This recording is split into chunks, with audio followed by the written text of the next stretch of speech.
لە دوای سەرهەڵدانی قەیرانی دارایی و هەوڵەکان بۆ چارەسەرکردنی نەتوانراوە سیستەمی بانقی لە هەرێمی کوردستان بەرەو پێش ببرێت. ئابووری ناسێک دەڵێت بانکەکان ڕۆڵێکی کاریگەر دەبینن لە بوژاردنەوەی ئابووری هەر وڵاتەیەک.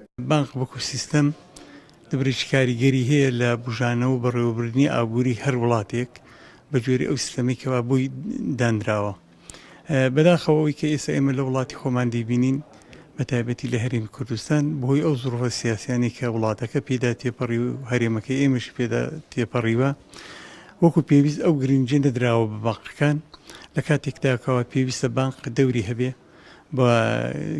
بە ئەنجامدانی کار و چالاکیەکانی خۆی کە بۆی ڕسم کراوە. هاوڵاتیان دەڵێن پێویستە حکوومەتی هەرێم گرنگی زیاتر بە سیستەم بانکی بدات و متمانە لە نێوان هاوڵاتیان و بانکەکان دروست بکات. پێویستە هەرچی زووە حکوومەتی هەرێمی کوردستان بیر لە جێبەجێکردنی سیستەمی بانقی بکاتەوە لە هەرێمی کوردستان بۆ ئەوەی هەم هەرێمی کوردستانی شلانی ئابووری گەشە بکات و بەرەو پێشەوە بچێت. بێت و سیستەمی بانقی دروست بکرێت هەروە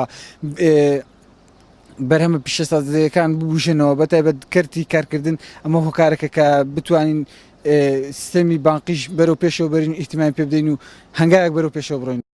زیاتر لە 3 ساڵە قەیرانی دارایی بەرەو هەرێمی کوردستانی گرتووە و هەوڵەکانیش بۆ چارەسەرکردنی سەرکەوتوو نەبوون. هەر بۆیە بەباش دەزانرێت حکوومەتی هەرێم گرنگی زیاتر بە سیستەمی بانکی بدات چونکە سوودی دەبێت بۆ بژاردنەوەی ئابووری هەرێم. توانە عومەر، کورسات نیوز، ڕانیا.